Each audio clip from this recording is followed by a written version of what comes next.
A WordPress website cannot function without a theme, and there are a lot of themes available that you can download from the dashboard for free. In this tutorial I will explain exactly what WordPress themes are and how to install them. I will also show you which themes I have the best experience with and I use for all my websites. So for those of you who don't know what a WordPress theme is, you can think of it as a template for your website. In addition, you can also do some various basic settings via a theme, such as the site logo, the header, the footer, blog post and archive pages. And as I mentioned, there are a lot of themes available, both free and premium themes that you need to pay for. Each theme has different options and features. In this tutorial series I will only use free themes that you don't have to pay anything for. It's also possible to create a website only via the theme without using a page builder plugin. That is often a bit more difficult and you have much less options in terms of design, and that's why I always use the Elementor page builder. In the next tutorial I will go more in detail on plugins and I will also cover the Elementor page builder.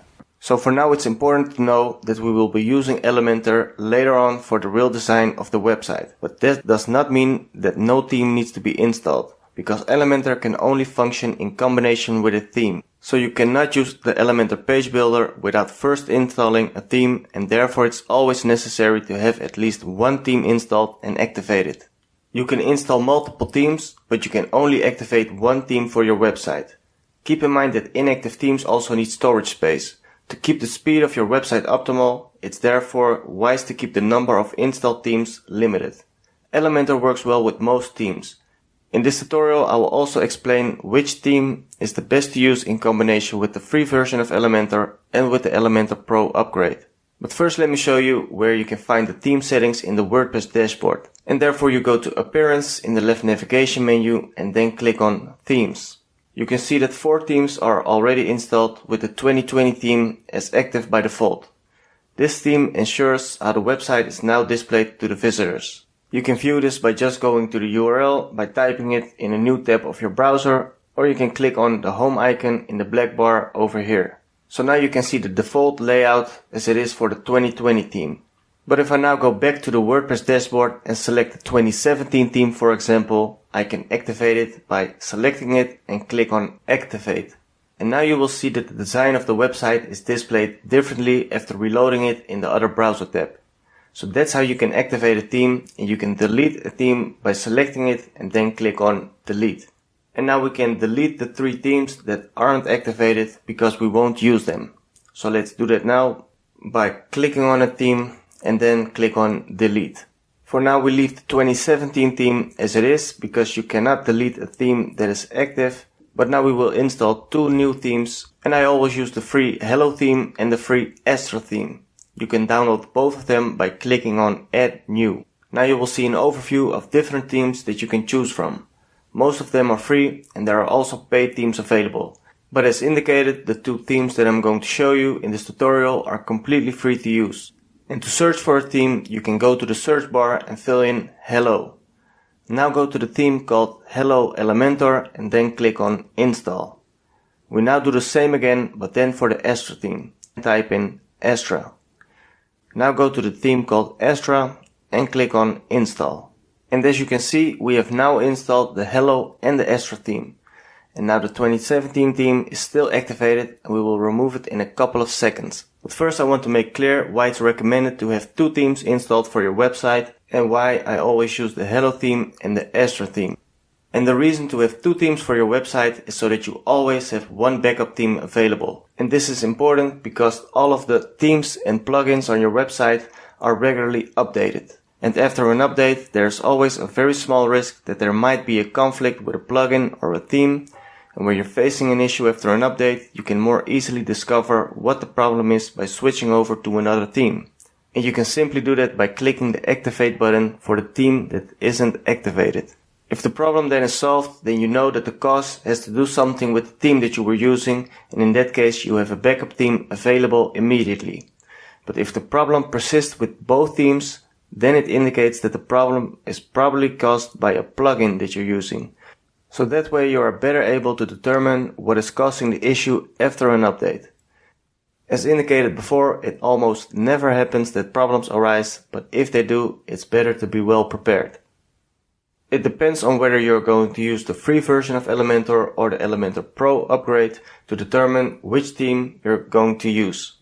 The Hello theme is developed by the creators of the Elementor Page Builder plugin that will be used later for the actual designing of the website, and this theme is super light and is the best choice for Elementor users because it's created by the same developers and therefore the theme and the plugin works very well together. Because the theme is very light and doesn't need much storage space, it is also helpful to optimize the speed of your website. But to properly set up and customize the header and footer, the blog and archive pages with the Hello theme, you will need the paid Elementor Pro version. And you can buy this for $49 for 12 months with the minimal pricing plan. So that comes down to only $4 a month, and for that you get a lot of extra benefits with the Pro upgrade. And I will explain everything about Elementor Pro in a separate tutorial. So if you don't have the Elementor Pro upgrade, then you can't design the header, the footer, the blog and archive pages with Elementor if you're using the Hello theme. For all my websites I use Elementor Pro because of its many advantages and it makes things a lot easier. I also like to have a lot of flexibility when designing my websites. And I have the Astro theme as a backup theme. But if you really want to keep the cost to a minimum, you can also only use the Elementor free version. And if that's the case, then it's better to use and activate the Astro theme.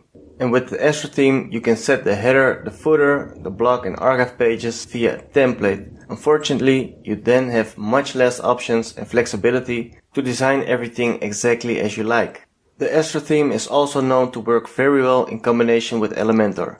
I will of course also show you how you can do that later on in this series. So for now it's important to remember that if you only want to use the free version of Elementor, then you have to rely on the Astro theme to set the header, the footer, the blog post and archive pages for your website. And then you can design the regular pages with the free version of the Elementor plugin. But if you have the Elementor Pro upgrade, then the Hello theme is the best choice, and then you can design all parts of the websites, including the header, the footer, the post and the archive pages with the Elementor Page Builder, which is very easy to use. So that was some important background information that is needed to properly understand the entire process and to determine which theme you need if you're going to start with your own website. I will show you both ways in this series so you know exactly how everything works. So I hope that's completely clear, and otherwise it will become clear after you have watched all the tutorials. Before we continue, I first want to remove the 2017 theme that is still active. And to be able to do that, a different theme must first be activated. In this case, I want to activate the Astro theme, and to do that you need to select it and then click on Activate. And after that you can remove the 2017 theme to keep everything as clean as possible. And just to show you, if we now go back to the other tab and refresh the page, then you will see that the design is different again because of the Astro theme. And I just want to emphasize again that the design for now doesn't matter at all because this will all be designed later on with the Elementor Page Builder. So now we go back to the WordPress dashboard, and that brings us to the end of this tutorial. I hope everything was clear and that you have learned something new today. In the next tutorial we will install all necessary plugins, including the Elementor Page Builder. Hit the like button if you think the video was interesting, and if you haven't done already, also make sure to subscribe to the channel and hit the notification bell so you will be updated when new videos are uploaded. Thank you for watching this tutorial. I hope you have a good day and hopefully I see you again in the next video.